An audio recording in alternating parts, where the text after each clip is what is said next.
Iran US Israel യുദ്ധത്തിൽ സ്വർണം വിപരീത പ്രകടനമാണ് നടത്തുന്നത്. ഇന്ന് വിൽക്കാൻ ഏറ്റവും എളുപ്പമുള്ള ആസ്തികളിൽ ഒന്നാണ് സ്വർണം. എന്നാൽ വാങ്ങാൻ പാടുപെടും. കാരണം ഇന്ന് 22 ക്യാരറ്റ് ഒരു പവൻ ആഭരണം വാങ്ങാൻ കേരളത്തിൽ 1,35,000 രൂപ വരെ ചെലവ് പ്രതീക്ഷിക്കാം. സ്വർണം വാങ്ങാൻ പ്ലാനുണ്ടോ? സ്വർണ്ണവില പവന് 50,000 രൂപയാകുമോ? സ്വർണം പൊന്നും വില കൊടുത്ത് ഇപ്പോൾ വാങ്ങണോ അതോ കാത്തിരിക്കണോ? സ്വർണ്ണവിലയിലെ ചാഞ്ചാട്ടങ്ങൾ ഉപഭോക്താക്കളെ ശരിക്കും വലിയ ആശയക്കുഴപ്പത്തിലാക്കിയിരിക്കുകയാണ്. കാരണം ഇപ്പോൾ ഒരു ദിവസം തന്നെ സ്വർണ്ണവില കൂടുന്നതും കുറയുന്നതും 3 തവണയൊക്കെയാണ്. രാവിലെ കുറഞ്ഞാൽ ചിലപ്പോൾ ഉച്ചയ്ക്ക് വീണ്ടും വൈകിട്ടുമെല്ലാം കുത്തനെ കൂടും. തിരിച്ചും സംഭവിക്കാറുണ്ട്. വിലയിലെ ഈ മലക്കമറിച്ചിൽ കാരണം ഇപ്പോൾ സ്വർണം വാങ്ങണോ അതോ വിൽക്കുന്നതാണോ നല്ലത് എന്നാണ് പലരുടെയും ആശങ്ക. വരും ദിവസങ്ങളിൽ വില ഇനിയും കുറയുമോ അതോ കുത്തനെ കൂടുമോ എന്നതും പ്രധാനമായി എല്ലാവരും ഉറ്റുനോക്കുന്നുണ്ട്. സ്വർണ്ണവില ഇനിയും കുറയാൻ സാധ്യതയുണ്ടെന്ന് ചില വിപണി വിദഗ്ധർ നൽകുന്ന സൂചനകളുണ്ട്.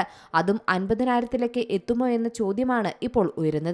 സ്വർണം വളരെ കാലമായി സുരക്ഷിതമായൊരു നിക്ഷേപ കേന്ദ്രമാണ്. 2025 സ്വർണ്ണവിലയിൽ എക്കാലത്തെയും ഉയർന്ന നിലവാരം കണ്ടു. 2026 മിഡിൽ ഈസ്റ്റിൽ വർദ്ധിച്ചുവരുന്ന ഭൗമരാഷ്ട്രീയ സംഘർഷങ്ങൾ കാരണം സ്വർണം ഉൾപ്പെടെയുള്ള ലോഹ വിപണികളിൽ ഏറ്റക്കുറച്ചിലുകൾക്ക് കാരണമായി.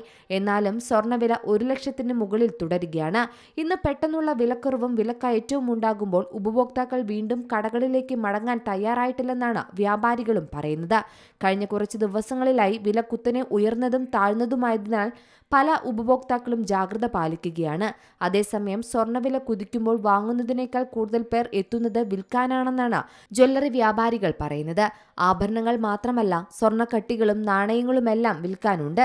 ഏറ്റവും കൂടുതൽ ഇന്ത്യക്കാർ തന്നെയാണ് ഇത്തരത്തിൽ എത്തുന്നതും. സാമ്പത്തിക ഭദ്രതയുള്ള വ്യക്തികൾ ഈ പണം വിദേശ ബാങ്കുകൾ നിക്ഷേപിക്കുകയാണ് ഇപ്പോൾ പതിവ്. എന്തായാലും വിറ്റു പണമാക്കുന്നതൊക്കെ പതിവില്ലാത്ത കാര്യമാണ്. ഇന്ന് ഒരു പവൻ സ്വർണത്തിന്റെ വില 1,19,760 രൂപയാണ്. പക്ഷേ ഒരു സ്വർണ്ണാഭരണം വാങ്ങണമെങ്കിൽ കൂടുതൽ പണം കൊടുക്കേണ്ടി വരും. ഇന്നത്തെ വിലക്കയറ്റം ഏറ്റവും കുറഞ്ഞത് പണിക്കൂലി, സ്വർണത്തിനും പണിക്കൂലിക്ക് 3% നികുതി, 45 രൂപ ഹോൾമാർക്ക് ചാർജ്, അതിന് 18% നികുതി എന്നിവയെല്ലാം ചേർത്താൽ ആഭരണത്തിന്റെ വില കൈപൊള്ളുന്ന അവസ്ഥയാണ്.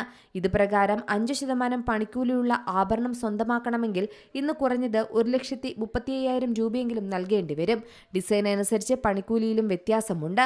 ഇന്ന് വില കൂടിയ സാഹചര്യത്തിൽ പലരും കുറഞ്ഞ ക്യാരറ്റിലെ ആഭരണങ്ങളിലേക്കാണ് ആകൃഷ്ടരാകുന്നത്. 18 ക്യാരറ്റ് സ്വർണം ഗ്രാമിന് ഇന്ന് 12,300 രൂപയാണ് വില. പവന് 98,400 രൂപയും. 14 ക്യാരറ്റ് സ്വർണം ഗ്രാമിന് 9,575 രൂപയും പവന് 76,600 രൂപയും നൽകണം. എന്നാൽ ഇതിനെക്കാട്ടും വില കുറവാണ് 9 ക്യാരറ്റ് സ്വർണത്തിന്. കേരളത്തിൽ അടുത്ത കാലത്താണ് ഈ 9 ക്യാരറ്റിനുള്ള സ്വർണം സജീവമായത്. 9 ക്യാരറ്റ് സ്വർണം ഗ്രാമിന് 6,175 രൂപയും പവന് 49,400 രൂപയാണ് നൽകേണ്ടത്. പണിക്കൂലിയിലും GSTയും ഇതിനു പുറമെ നൽകണം. ഈ ക്യാരറ്റിൽ ആഭരണം മാത്രമാണ് ലഭിക്കുക.